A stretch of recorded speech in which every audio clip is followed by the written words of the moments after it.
Hello friends. So today I have taken a topic called DeviceNet. This topic is one of the most important topic in automotive industry. So what is it? Let us start and discuss about it. What is DeviceNet? So DeviceNet is a network system used for the task of automation industry in order to connect different devices. The basis for this is the CAN bus, CAN, that is Controller Area Network, developed by Bosch. Typically, DeviceNet is used for safety equipment, for information exchange, and in large input or output control units. This network system is used mainly in USA and in Asia. And in Europe, Profibus and CANopen have become the leading systems. So now let us talk about DeviceNet history. DeviceNet was developed by American enterprise Allen-Bradley, which now belongs to Rockwell Automation. On one hand, the system uses part of ControlNet, an industrial product from Allen-Bradley, and on the other hand, it offers advantages of the CAN system. It created a cost-efficient and stable system for the traditional protocols, which is based on RS-485. In order to expand the international use in DeviceNet, Rockwell Automation has bought up this open network, that is open technology, and has made it available for the third party as well, that is for the third party suppliers. In the meantime, it is now managed by the North American Open DeviceNet Vendors Association, that is ODVA. This DeviceNet is now managed by ODVA, an organization that develops standard and allows third-party vendors to utilize the network protocol.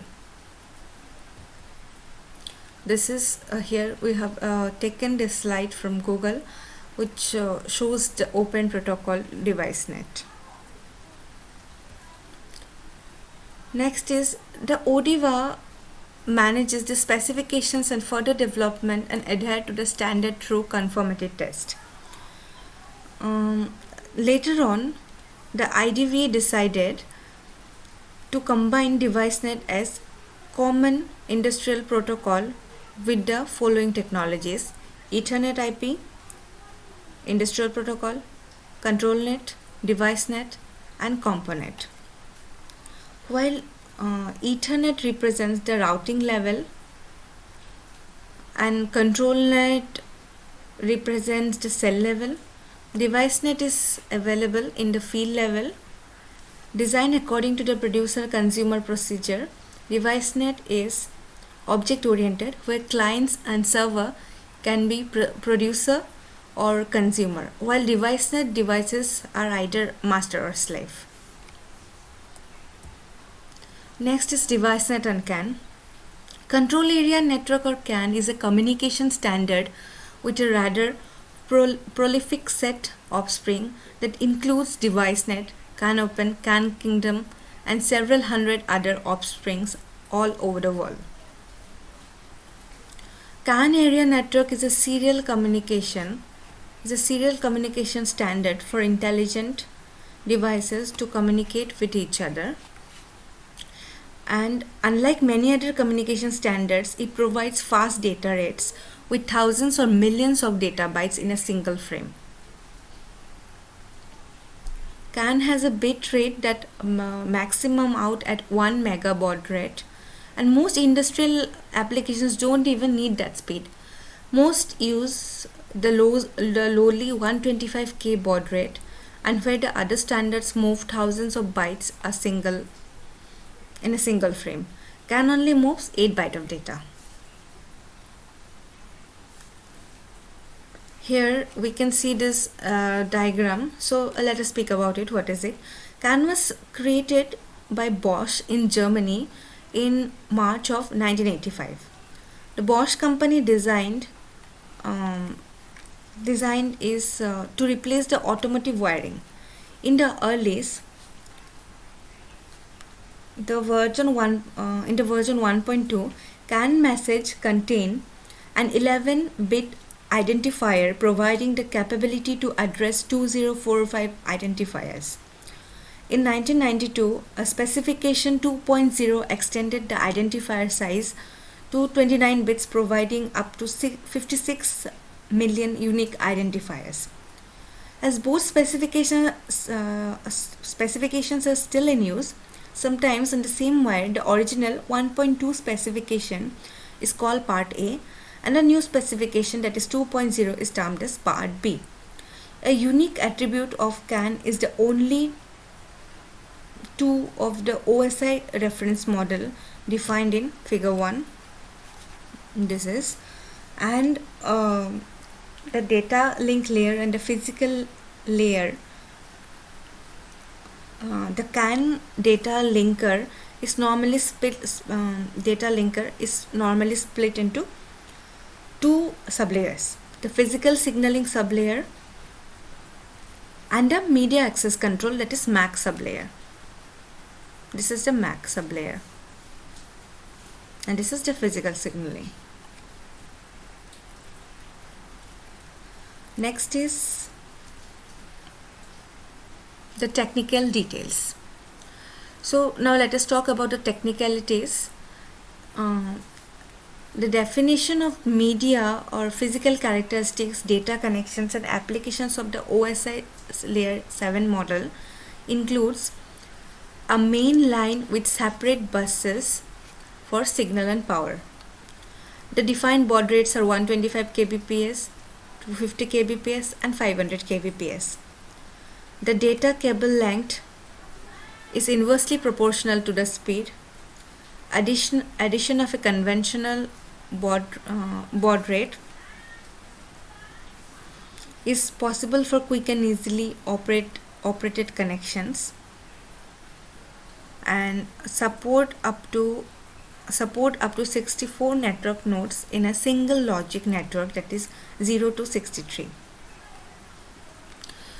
It supports master-slave as well as peer-to-peer communication, but in most of the cases the devices are operated as master-slave model. Enables multiple masters on a single logical network. For small devices such as photoelectric cells, limit switches and proximity switches, power supply is possible via network cable. Network devices can be configured and controlled at the same time. Operations in non-sensitive environment is possible, and support of 4 different types form, and to slave devices: clocked, requested, cyclic and COD, that is status change. Next is, let us talk about the device installation. So the device installation uses a DeviceNet cable which has 2 signals for data transfer, CAN-L, CAN-H, as well as 2 lines for bus participants. Maximum 64 bus participants can exchange data in DeviceNet network, where baud rates of 125, 250 and 500 K baud rate are available, which we have already discussed before.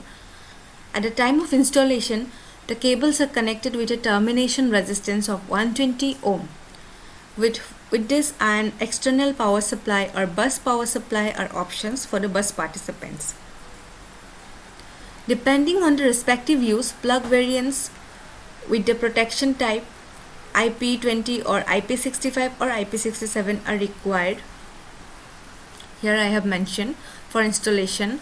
So for screw and plug-in connections, that is unshielded, open line is unshielded, mini style connector is shielded, and micro style connector is shielded. Now DeviceNet and OSI model. So let us talk about the DeviceNet and its OSI model. DeviceNet follows the open system interconnection model that uses 7 layers, which are physical, data link, network, transport, session, presentation and application.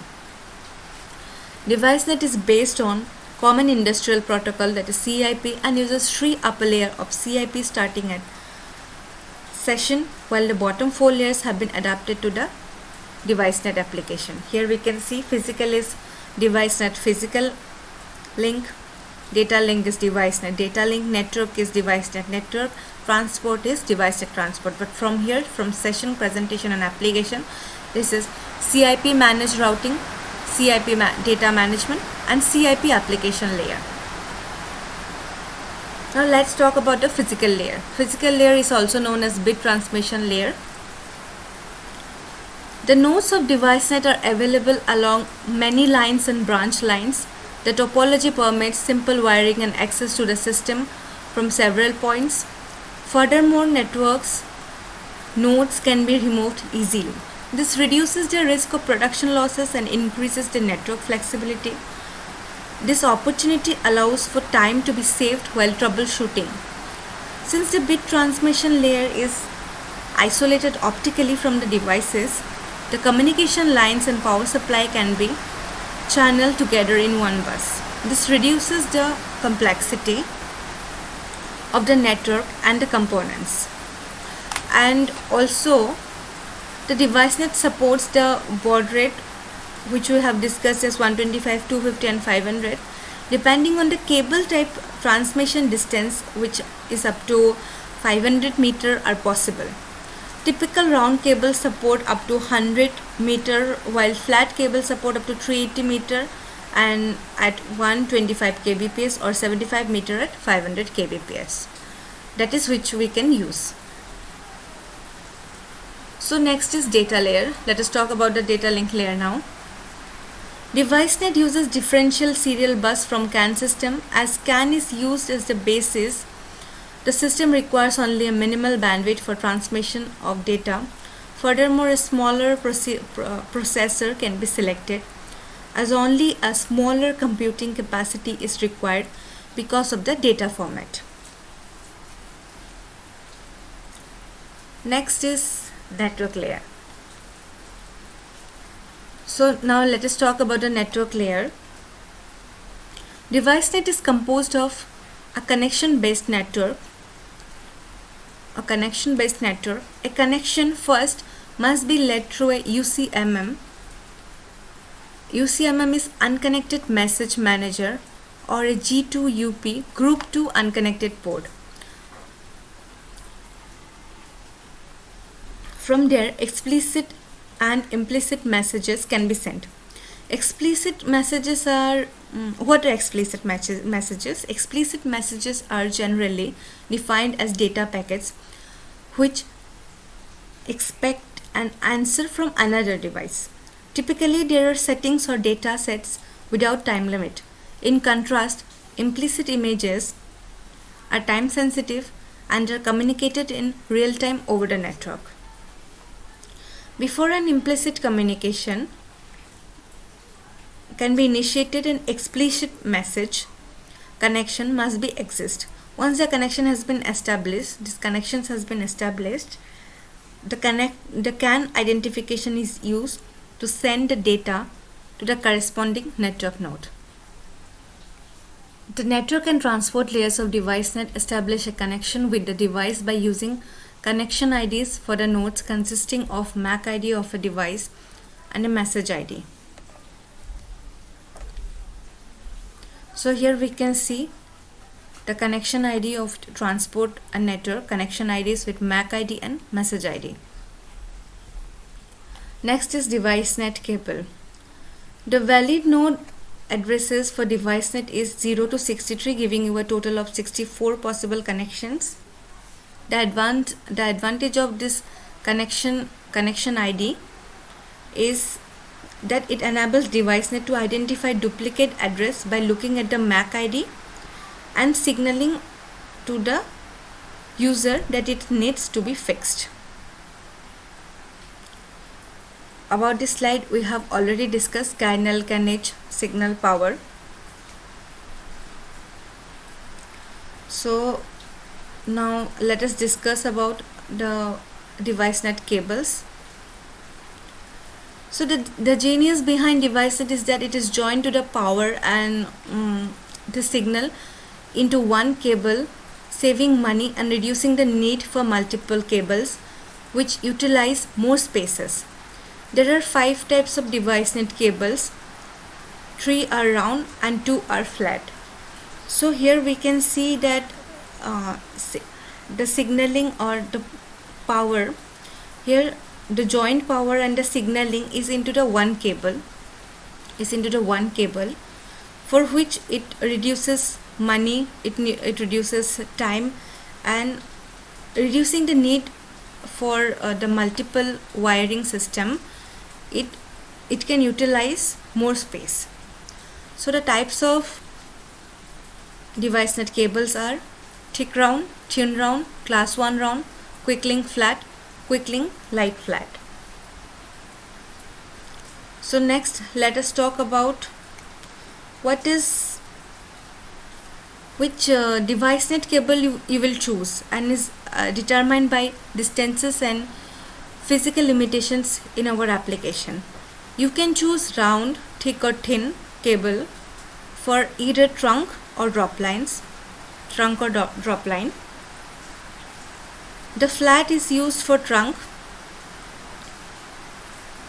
and class 1 drop cable is used for drop.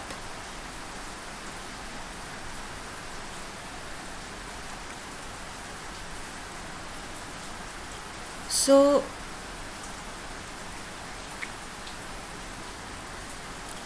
they all use twisted pairs of wire, one pair for the 24-volt DC power and one pair for signaling. There are also a shield wire used in the grounding process. The cable that we choose to fit our application will be based mainly on distance, because there are specific limits to the lengths that will allow the maximum data rates. The distances measured by the two variable are trunk line distance and total drop line length. Next is DeviceNet taps and connectors. So you can connect the trunk line, this is the trunk line here. You can connect the trunk line to the devices using multiple types and tapes and connectors.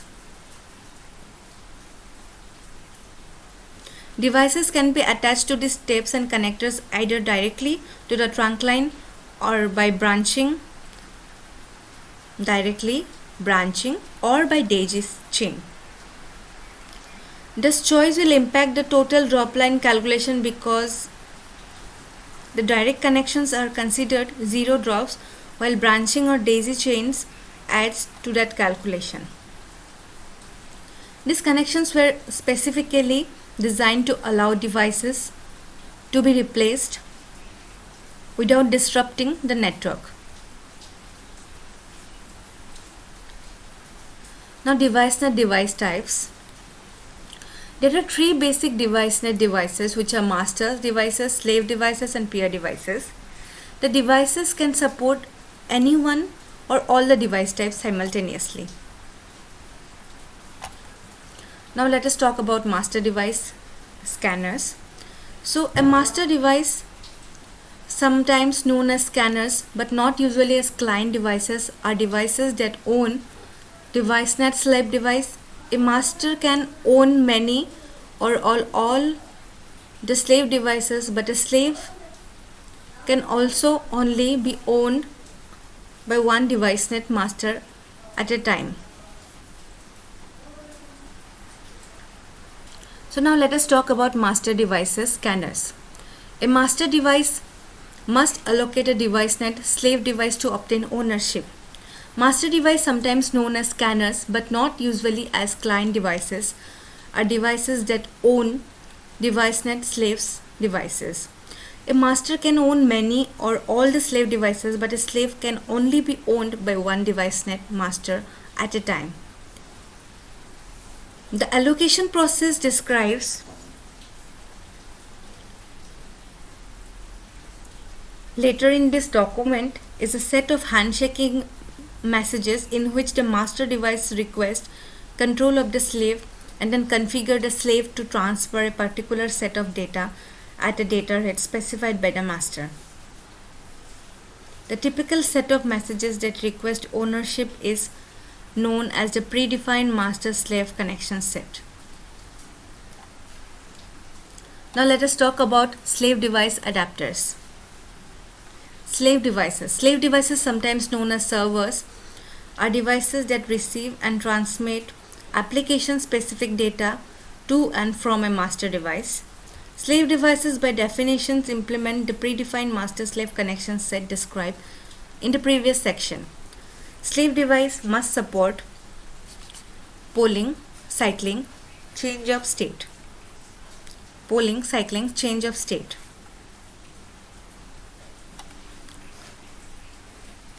So slave device must support this IO message transport type. So what is polling? In this operation mode, the master device transmits IO data to the slave device at some rate.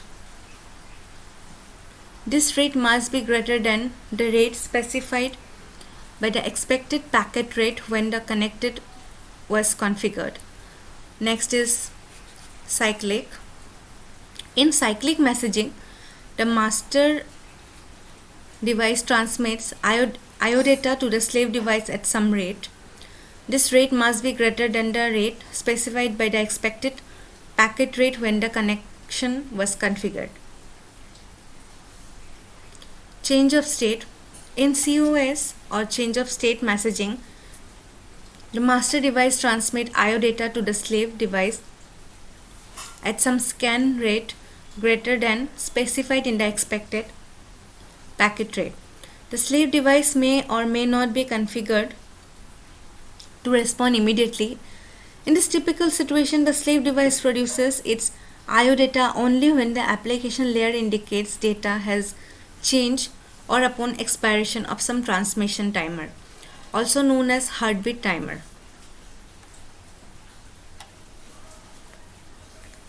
Next, let us lastly talk about advantages and disadvantages.